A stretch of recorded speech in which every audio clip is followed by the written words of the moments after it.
अभी इसराइल और पैलेस्टीन में कॉन्फ्लिक्ट फिर से शुरू हो गया है। 7 अक्टूबर को सुबह 5:30 बजे पैलेस्टीन के मिलिटेंट हमास के द्वारा गाजा स्ट्रिप से इसराइल के सदर्न रीजन पे लगभग 5000 मिसाइल छोड़े जाते हैं। एक साथ 20 मिनट के अंदर ये 5000 मिसाइल छोड़े जाते हैं, जिसमें से जो इसराइल का आयरन डोम सिस्टम था वो भी फेल्ड हो जाता है इन सब मिसाइल को इंटरसेप्ट करने में, जिससे अभी तक लगभग हजारों इजरायली सिटीजन्स की जान जा चुकी है।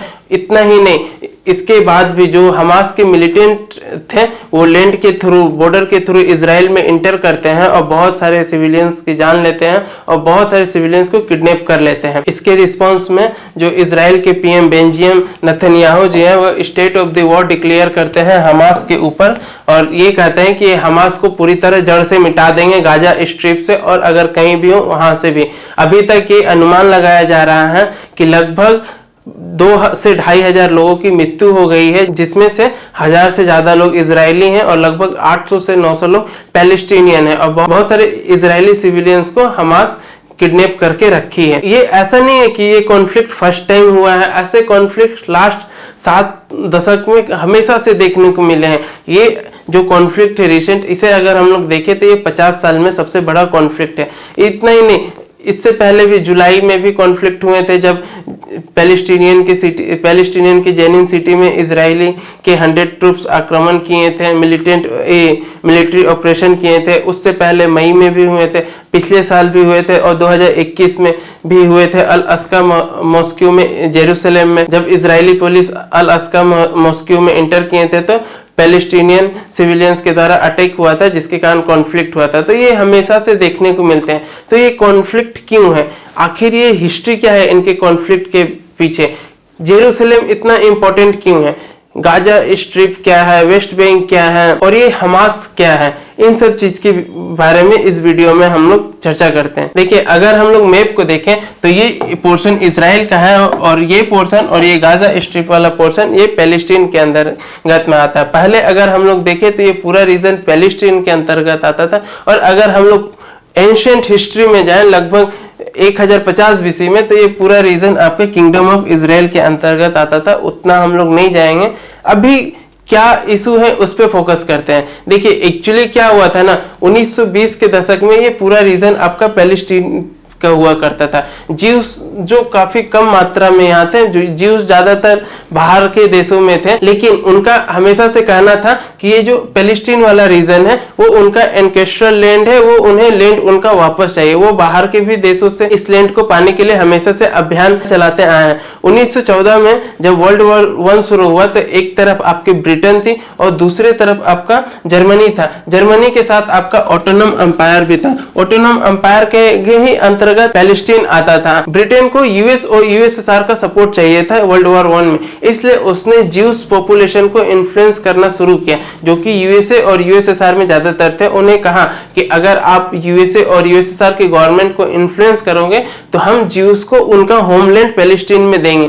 इसके कारण अनकंडीशनल मात्रा में ज्यूस जो थे यूएसए और यूएसएसआर के द्वारा वर्ल्ड वॉर I में सपोर्ट किए। के बाद 1920 में बेलफोर डिक्लेरेशन साइन होता है, जिसके अनुसार ब्रिटेन ये आश्वासन देती है कि उनका होमलैंड पैलेस्टीन में दिया जाएगा। 1920 और 40 के बीच में इंटरनेशनल कम्युनिटी के द्वारा ब्रिटेन के ऊपर प्रेशर बनाए जाते हैं। इवन 1940 में जब वर्ल्ड वॉर II चल रहा था तो हिटलर के द्वारा जो ज्यूस पे जीनोसाइड हुए थे उसके कारण और ज्यादा प्रेशर होने लगा कि ज्यूस को उनका होमलैंड मिलना चाहिए। इसी संदर्भ में आके 1947 में यूनाइटेड नेशन के द्वारा रेजोल्यूशन पास किया गया, रेजोल्यूशन नंबर 181।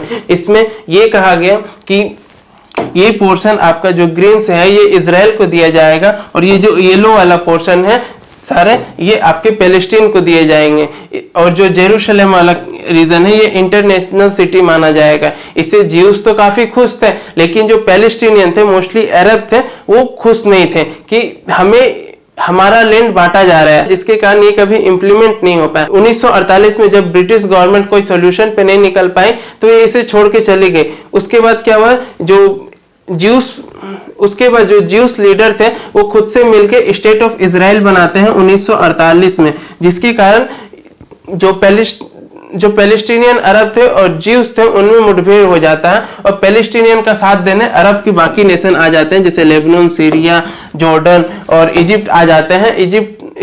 इजराइल से लड़ने के लिए कि आप यहां से चले जाओ। लेकिन ये काफी आश्चर्यजनक होता है कि इजराइल जो है बाकी सारे देशों को अकेला हरा देता है, जबकि उस टाइम वो नया बना था, नया देश बना था।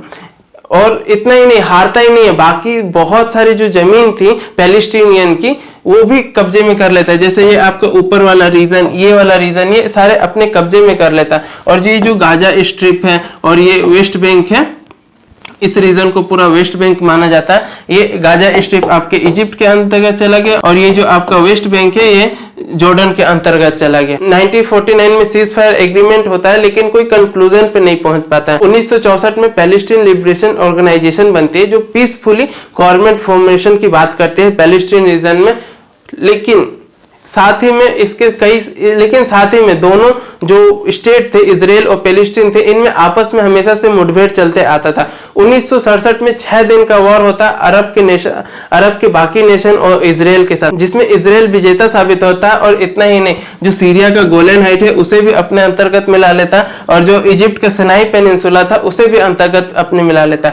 बाद में यूनाइटेड नेशन के प्रेशर के कारण और इजिप्ट के समझौता के कारण सिनाई पेनिनसुला इजिप्ट को वापस कर देता है। लेकिन जो बाकी रीजन्स थे ये बहुत कम हो गए थे और उसके बाद से हमेशा से इजरायलीज जो थे, जो ज्यूज थे, वो वेस्ट बैंक में जाके परमानेंट सेटलमेंट करने लगे, जिसके कारण क्या हुआ, इजराइल का जो पैलेस्टीन का रीजन था उनका लैंड काफी सीमित हो गया। अगर हम लोग शॉर्ट में ऐसे देखें तो 1920 के करीब में, 1920-46 के करीब में ये पूरा पैलेस्टीन हुआ करता था और ये जो बीच बीच में कुछ रीजन थे जहां पर ज्यूज के सेटलमेंट थे।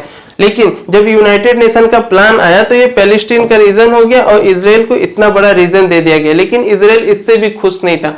1949 और 1967 के बीच में बहुत सारे मतलब हमेशा से टेंशन होते थे, लड़ाइयां होती थी, जिसके कारण जेरूसलेम पैलेस्टीन का रीजन कम होता चला गया और आज के टाइम पे मात्र छोटे मोटे जगह पे ही पैलेस्टीन है। जब पैलेस्टीन लिबरेशन ऑर्गेनाइजेशन से काम नहीं बनता है तभी जो एक्टिव मेंबर थे पैलेस्टीनियन के, जो मिलिटेंट के रूप धारण कर रहे थे, उन्हीं लोगों ने मिलकर हमास का क्रिएशन किया। हमास जो कि एक मिलिटेंट ऑर्गेनाइजेशन है, वो खुद को तो रेवोल्यूशनरी बताती है कि हम रेवोल्यूशनरी अपने फ्रीडम के लिए फाइट करते हैं और उनका सपोर्ट काफी कंट्रीज भी करते हैं। ईरान हो गया, सऊदी अरेबिया हो गया, ऐसे कंट्रीज हैं जो उनका सपोर्ट करते हैं और भी बाकी सारी कंट्रीज हैं। और बहुत सारी कंट्री ऐसे भी है जो टेररिस्ट ऑर्गेनाइजेशन मानते हैं, जैसे यूएस हो गया, यूके हो गया, यूरोपियन यूनियन हो गया, इजराइल हो गया, इसे टेररिस्ट ऑर्गेनाइजेशन मानते हैं। ये टाइम पे इजराइल के अंदर अटैक किए हैं हमेशा से। 1991 में जब लेफ्ट विंग की सरकार इजराइल में बनती है तो वो प्रॉमिस करती है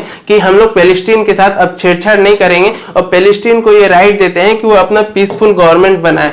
इसके बाद 1994 में पैलेस्टीन में पीसफुल गवर्नमेंट भी बनती है, जिसके कारण कुछ इजरायली राइट विंग पॉलिटिशियन थे जिनको ये चीज पसंद नहीं आती, जिसके कारण लेफ्ट विंग के जो पीएम थे उनका एसेसिनेशन कर दिया जाता है। और 2000 में जब इजराइल में फिर से राइट विंग की गवर्नमेंट आते हैं तो उस टाइम के जो पीएम थे वो अल अक्सा मॉस्क्यू में विजिट करने जाते हैं, जिसके कारण फिर से वायलेंस इरप्ट होता है और लगभग ये 4-5 सालों तक चलता है। 2006 में इंपॉर्टेंट चेंज होता है जब वेस्ट बैंक में हमास ग्रुप गवर्नमेंट फॉर्म करते हैं, जिसके कारण जो इजराइल और पैलेस्टीन में कॉन्फ्लिक्ट था वो काफी हद तक बढ़ गया और ये कंटिन्यू उसके बाद चलते रहा। और 2017 में डोनाल्ड ट्रंप ने एक अलग से आग लगा दी। उसने ये कह दिया कि जो जेरूशलेम है वो इजराइल का कैपिटल होगा अब तल अवीवी से चेंज होके, जिसके कारण पैलेस्टीनियन और भड़क गए और इसके बाद कंटिन्यू वायलेशन होते रहे, अभी भी हो रहे हैं। ये जो वायलेंस है अभी, इसमें ऐसा यूएन बताती है कि लगभग 1,80,000 पैलेस्टीनियन सिविलियंस अपने घर से बेदखल हो गए हैं, लगभग 2 से 2,500 सिविलियंस मारे गए हैं, कई सारी बिल्डिंगों को तबाह किया गया है, इजराइल के फोर्सेस के द्वारा अंधाधुंध अटैक किया जा रहा है, ऐसा यूएन और जो पैलेस्टीन की गवर्नमेंट है उनका कहना है। हालांकि जो ये हमास किया है ये एक्ट ऑफ टेरर है, इसे कोई भी कंट्री बर्दाश्त नहीं करेगी। इवन इंडिया, जिसका शुरू से मिक्स रिएक्शन रहा है पैलेस्टीन को भी लेके, इजराइल को भी लेके, अभी खुला खुली इजराइल के सपोर्ट में है कि किसी भी लेवल पे एक्ट ऑफ टेररिज्म को बर्दाश्त नहीं किया जाएगा। इतना बड़ा जो हमास ये किया है, इसे खुद को रेवोल्यूशनरी ऑर्गेनाइजेशन बताता है, लेकिन रेवोल्यूशनरी ऑर्गेनाइजेशन इतनी बड़ी मात्रा में सिविलियन की जान नहीं लेते। ये एक टेररिस्ट ऑर्गेनाइजेशन है, टेररिस्ट की तरह काम कर रहे हैं, इतने सारे लोग को मार रहे हैं, बच्चों को किडनैप कर रहे हैं। इवन पिछले कई सालों में ऐसा न्यूज भी आया है, बच्चों को भी अगवा करते हैं और नफरत फैलाते हैं। अब हम लोग आते हैं कि ये दोनों देश, ये दोनों स्टेट आपस में लड़ क्यों रहे हैं,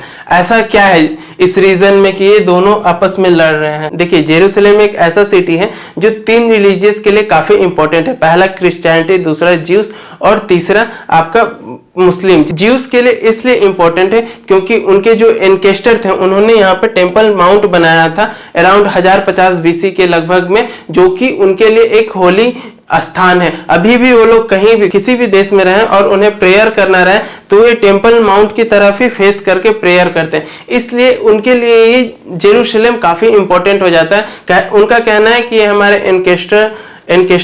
एनकेस्टर का रीजन है, हम लोग यहाँ हमेशा से रहे हैं। क्रिश्चियन के लिए इसलिए इंपॉर्टेंट हो जाता क्योंकि जो जीसस क्राइस्ट थे उनको ज्यूस ने यहाँ पे क्रॉस पे कील ठोक दिया गया था, उन्हीं के स्थान पे आज चर्च ऑफ होली सेपल्कर बना है। और मुस्लिम के लिए मक्का मदीना के बाद ये 3rd इंपॉर्टेंट प्लेस है क्योंकि यहाँ पे आपका अल अस्का मॉस्क्यू है। ऐसा बताया जाता है कि जो प्रोफेट मोहम्मद है वो अंतिम अपने जीवन के अंतिम दिनों पे अल अस्का मॉस्क्यू में ही थे और वो स्वर्ग के रास्ता तय किए थे डोम ऑफ रॉक से। एक रॉक से वो स्वर्ग का रास्ता तय किए गए थे, उसे वहां पे अभी वो डोम ऑफ रॉक बताया गया था। तो ये पूरा रीजन आपका मतलब जेरूसलम में 37-38 एकड़ में फैला हुआ है। ये तीनों धर्मों के लिए काफी इंपॉर्टेंट है और इसी के लिए जो है ज्यूस और जो अरब मुस्लिम है वो हमेशा से फाइट करते आए हैं। उनका कहना है कि इस रीजन पे उनका अधिकार है। अभी जो ऑनगोइंग वॉर चल रहा है ये कब रुकेगा कोई ठीक नहीं है। इसका इजराइल अभी काफी मूड में, उनका इजराइल का कहना है कि हम एक भी हमास को जिंदा नहीं छोड़ेंगे और उस इजराइल ये भी क्लेम करते हैं कि अभी तक 1500 हमास मिलिटेंट को वो जान से मार चुकी है, आगे भी अभी वो पूरे तरह से सफाया करेगी। सिर्फ इतना ही खतरा नहीं है, इजराइल के नॉर्थ से आपके लेबनान में एक ग्रुप है हिजबुल्लाह मिलिटेंट ग्रुप, काफी स्ट्रॉन्ग ग्रुप है। कई सूत्रों से ये भी पता चल रहा है कि वो भी इजराइल के ऊपर अटैक करने वाली है। जो हिजबुल्लाह ग्रुप है इसे एक नॉन स्टेट लार्जेस्ट ग्रुप माना जाता है वेपन की तुलना में। इनके पास कई सारे एडवांस वेपन हैं जो इजराइल पे आक्रमण कर सकते हैं। तो ये जो अभी ऑनगोइंग कॉन्फ्लिक्ट चल रहा है ये फुल फ्लेज वॉर में कन्वर्ट हो सकता है और इसमें बहुत सारी कैजुअलिटी देखने को मिल सकती है। इसमें एक यही सॉल्यूशन है कि जो बड़े बड़े स्टेट एक्टर्स हैं, यूएस हो गया, यूके हो गया, यूरोपियन यूनियन हो गया, इंडिया आ गए, ये आके वार्तालाप कराएं और जो हमास मिलिटेंट ऑर्गेनाइजेशन है उससे डील करने के लिए अलग उपाय सोचे। ऐसा उपाय जिसमें सिविलियंस की जान ना जाए, सिविलियंस अपने घर से बेदखल ना हो, चाहे वो पैलेस्टीनियन हो, चाहे वो इजरायली हो और चाहे किसी और देश के, उनको कोई हानि ना पहुंचे। ये कुछ लोगों के कारण बाकी लोगों को सजा नहीं मिलनी चाहिए। तो ये बड़े स्टेट एक्टर्स को आके ये चीज करना चाहिए। इंडिया ने भी अभी ऑपरेशन अजय लॉन्च किया, जो भी इजराइल में सिटीजन्स फंसे हुए हैं उनको वहां से सक्सेसफुली बाहर निकालने के लिए। अब हम लोग ये देखते हैं कि ये जो वॉर है ये कहां जाके रुकता है, कब रुकेगा। क्या इजराइल अभी यहीं पर रुक जाएगा या फिर आगे पूरा ये हमास को डिस्ट्रॉय कर देगा या फिर गाजा को डिस्ट्रॉय कर देगा। अगर इजराइल मूड में आ गया तो शायद पूरे गाजा को डिस्ट्रॉय कर सकता है। गाजा 41 किलोमीटर लंबा है और 10 किलोमीटर चौड़ा है, जिसमें लगभग 23 लाख पैलेस्टीनियन लगते हैं। अगर ये पूरे गाजा को डिस्ट्रॉय करेगा तो एक मास जेनोसाइड कहलाएगा, जो कि कोई भी स्टेट इसके लिए हाँ नहीं बोलेगी। हाँ, अभी स्टेट सपोर्ट में, यूएस सपोर्ट में, यूके सपोर्ट में इजराइल के, क्योंकि उनके ऊपर टेररिस्ट अटैक हुआ है और टेररिस्ट अटैक के लिए सारी कंट्री मिलके काम करती है। लेकिन अगर वॉर आगे बढ़ा तो इसमें जो सिविलियंस मरेंगे उसके लिए इजराइल फिर रिस्पॉन्सिबल होगा, जिसे इजराइल को रोकना पड़ेगा अब आगे के लिए। तो इस वीडियो में इतना ही, मिलते हैं हम लोग अगले वीडियो में।